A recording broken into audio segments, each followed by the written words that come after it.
La majorité des difficultés des gens avec la gestion du poids est bien souvent l'alimentation. Est-ce que ça serait parce qu'on ne s'y prend pas de la bonne façon? Les recherches sont assez claires, que ce soit des diètes court terme, restrictives, des promesses miracles, ça ne fonctionne pas à long terme. Ça, c'est assez clair.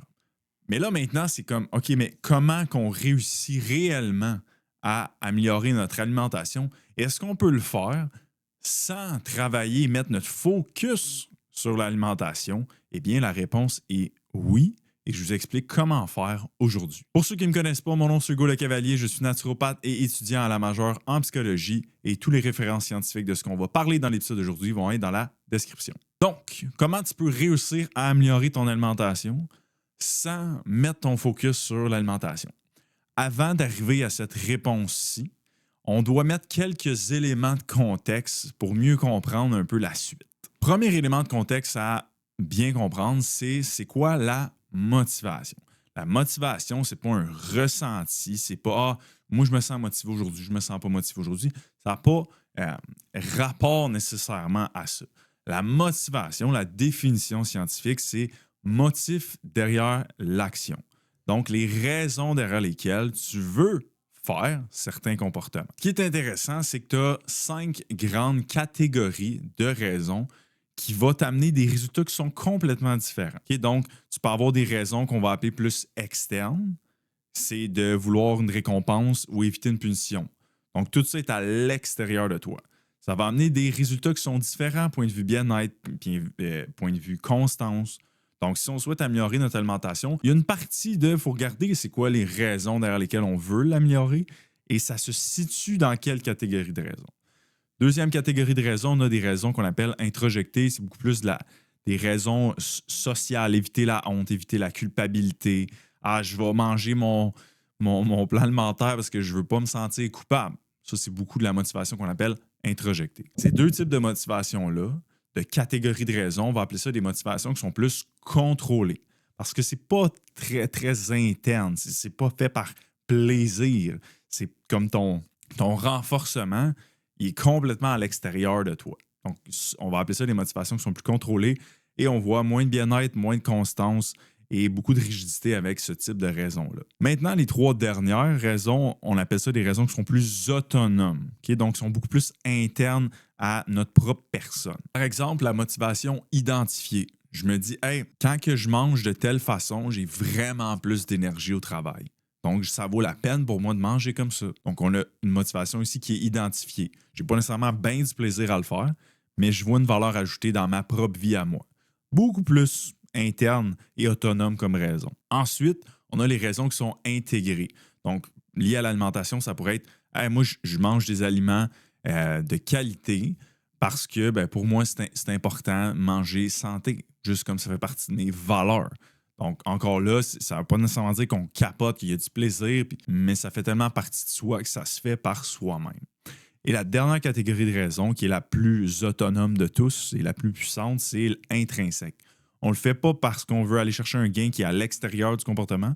On le fait juste parce qu'on aime ça. Point.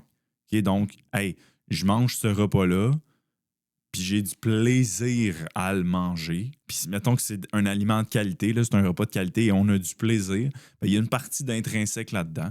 Et donc, ça, c'est ce qui est le plus corrélé à de la constance, du bien-être à long terme. Élément de contexte numéro 1, la motivation, c'est ça. Il y a 5 grandes catégories de raisons. Dépendamment de tes raisons de faire tes comportements ou de viser des buts, peu importe, tu te situes où, tu vas avoir des résultats qui sont différents. Des outcomes différents dans ta vie, dans tes objectifs. Contexte numéro 2. Quand j'ai dit on passe de des motivations plus contrôlées à des motivations qui sont plus autonomes, je pense que c'est important de comprendre la définition de l'autonomie. L'autonomie fait référence à quel point les raisons pour lesquelles je fais quelque chose viennent réellement de moi. Donc, on est capable de mesurer ça en regardant les différentes raisons, ça se situe dans quelle catégorie. Ce qui est cool avec l'autonomie, c'est qu'il y a beaucoup de recherches là-dessus, puis je vous lis un certain passage. Une motivation plus autonome et intrinsèque s'est révélée être un puissant prédicteur d'une autorégulation réussie dans les domaines de l'exercice, de l'alimentation, de la perte de poids et du maintien de la perte de poids. Et dans ce passage-là, je ne vais pas tous les compter, mais il doit avoir au moins 10 références scientifiques juste dans ce passage-là. On le sait, là, on part de la prémisse, là, c'est comme good. Il y a différentes catégories de raisons, dépendamment de mes raisons de faire mon comportement ou viser tel objectif se situe où. Ça va influencer à quel point je suis constant dans mes exercices, à quel point j'ai réussi ma perte de poids, à quel point comme ma perte de poids dure dans le temps, à quel point je régule bien mon alimentation. On voit ça en science. Et troisième et dernier élément de contexte avant de passer à comment on joue ce jeu-là en focusant pas sur l'alimentation, c'est le modèle hiérarchique de la motivation intrinsèque et externe. Donc, on les a vus, motivation plus externe, motivation plus contrôlée, puis on a vu les motivations intrinsèques, plus internes. Robert Vallerand, qui est un chercheur québécois, a amené ce modèle-là en 1997 et ce qu'il disait, vous pouvez vraiment le voir comme une chute, là, différents paliers. Il y a 3 étages, si on peut le dire comme ça, au niveau de la motivation, que tu peux mesurer la motivation. Le premier étage, il va l'appeler l'étage global. La définition, c'est bien simple, c'est la tendance que, mettons qu'on prend moi, OK? Si on voudrait savoir de façon globale, Hugo, à quel point il est motivé de façon plus intrinsèque ou plus comme contrôlée. De façon globale, on pourrait dire, hey, moi, est-ce que j'ai plus tendance à aller vers des choses qui sont plus internes à moi ou je vais avoir tendance à aller plus vers des choses qui sont externes, éviter la culpabilité, éviter la douleur, éviter peu importe ces affaires-là. Donc ça, c'est le niveau comme très global, le premier niveau. Le deuxième niveau, le deuxième palier, vous voyez ça comme vous voulez, c'est le niveau contextuel. Donc ici, on entre beaucoup plus dans les différentes sphères de vie. À quel point les différentes sphères de vie que j'ai, le travail, les relations interpersonnelles, relations de couple, mes passions, mes finances, toutes ces affaires-là, à quel point j'ai tendance à aller vers des motivations qui sont plus internes, donc plus autonomes. Et le dernier étage, c'est l'étage situationnel. Donc là, on est dans du comportement bien précis. Donc, dans la sphère de mettons, santé physique, à quel point j'ai tendance à m'entraîner de façon autonome. Donc là, on est dans du comportement bien précis. Donc, il y a 3 étages comme ça qu'on peut évaluer la motivation de quelqu'un. Puis par motivation, on se rappelle, c'est les raisons, la qualité motivationnelle. Ces raisons-là, pour cette personne-là, ont tendance à être. Ce qui est intéressant pour nous aujourd'hui, c'est que ces 3 étages-là ont tendance à s'inter-influencer. Et c'est ça qui est fascinant. C'est que tu peux partir du bas et monter, comme tu peux partir du haut et descendre. Je donne des exemples. Niveau 1 global, mettons quelqu'un n'a pas tendance à aller vers des trucs qui sont très internes dans sa vie, des motivations qui sont très autonomes. De façon globale, il n'a pas tendance à faire ça. Bon, ben son étage 2, si on regarde les différents domaines de sa vie, on risque de voir qu'il n'y a pas nécessairement beaucoup d'autonomie dans les différents domaines de sa vie. Ça se peut que dans un domaine, il y en a un petit peu plus, mais de façon générale, on verrait que il n'y aurait pas tendance à avoir tant ça parce que son niveau 1 global est comme ça. Et donc, si on descend dans le dernier niveau, ben, ces comportements plus précis, on aurait tendance également à voir qu'il va faire ces comportements-là pas nécessairement de façon très autonome. Ou, si on prend quelqu'un qui c'est complètement l'inverse, cette personne-là a tendance à aller beaucoup plus dans l'interne des choses qu'elle aime, prendre sa place. Comme elle a cette tendance-là à vraiment aller vers des choses autonomes. Mais on verrait que dans ces différents domaines de vie, ça serait ça aussi, la tendance. Encore là, ça se peut que dans certains domaines, ce soit plus, d'autres moins, mais la tendance générale serait que, hey, ce serait un peu plus ça. Et donc, dans les comportements au sein de ces différentes sphères-là, on pourrait voir également plus d'autonomie que l'autre exemple auparavant. Bon, j'ai fini mes mises en contexte. On le sait, motivation, c'est quoi? Hey, plus c'est autonome, mieux c'est. Puis comment mesurer l'autonomie? Ben, on va aller regarder justement les différentes catégories de raisons. Et on a vu qu'on peut regarder la qualité de motivation chez quelqu'un en 3 niveaux. Maintenant qu'on revient à comment tu améliores ton alimentation sans toucher à ça. Il y a une recherche qui a voulu regarder si pendant 1 an, on aidait à développer l'autonomie chez des gens qui voulaient perdre du poids, qui voulaient s'entraîner. Est-ce que ça changeait quelque chose au niveau de l'alimentation sans nécessairement focus dessus?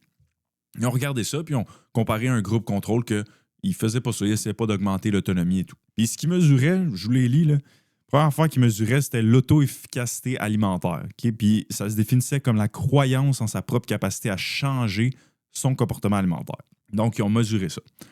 Ils ont mesuré également la restriction cognitive, et que ça mesure les tentatives conscientes de surveiller et de réguler notre apport alimentaire. Ils ont mesuré également la désinhibition, qui est définie comme l'alimentation incontrôlée en réponse à des signaux cognitifs ou émotionnels.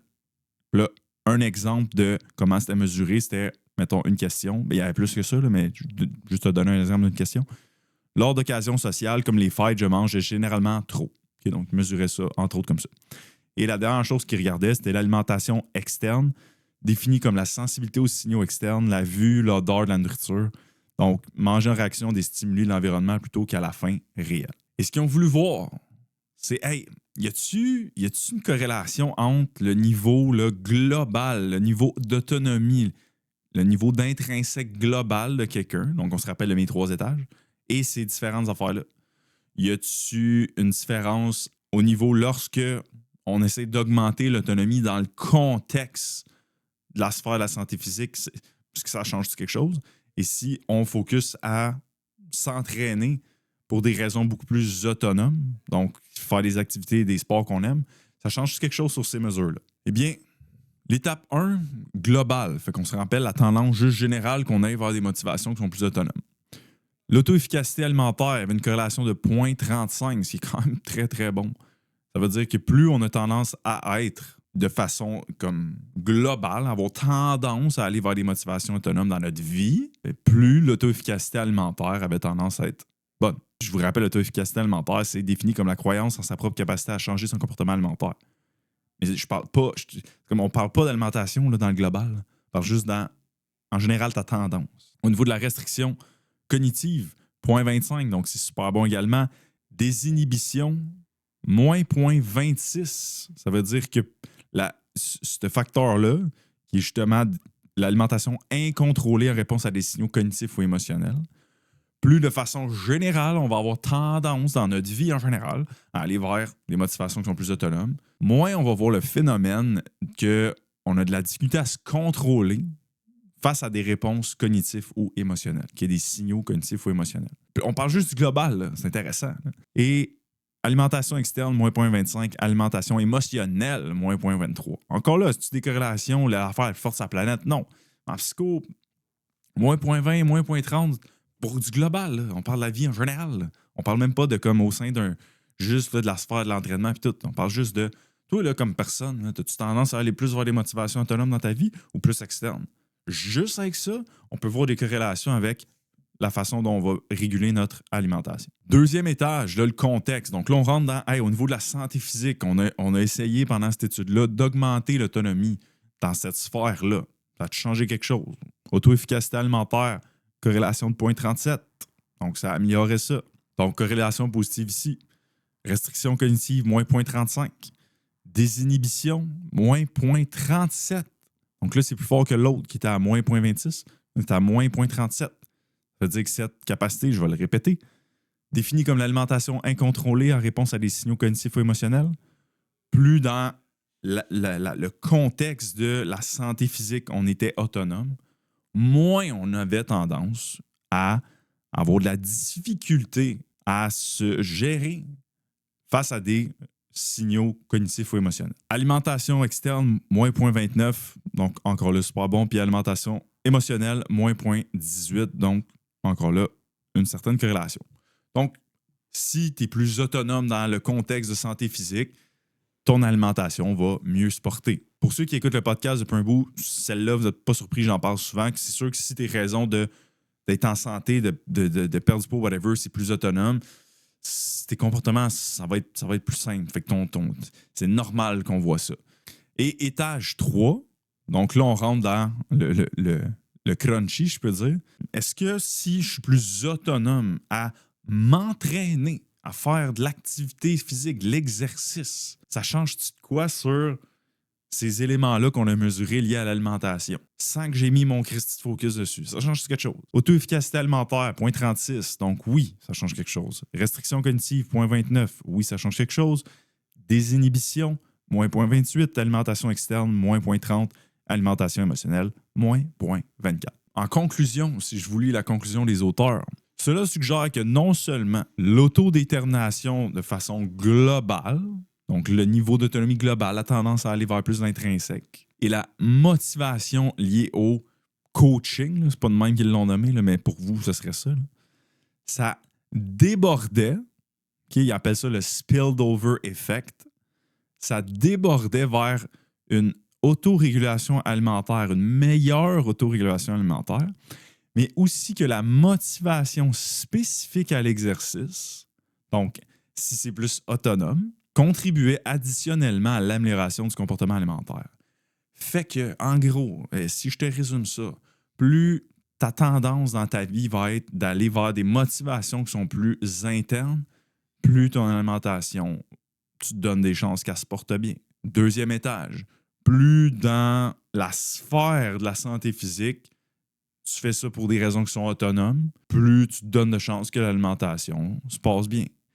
Et, dernier étage, plus tu fais de l'exercice, que ce soit de l'entraînement à résistance ou des sports, peu importe, pour des raisons qui sont autonomes, meilleur tu te donnes des chances de gérer ton alimentation. Donc, c'est ça l'effet du débordement, parce que mon titre, c'est l'effet de débordement, ou comment améliorer ton alimentation sans la travailler comme ça.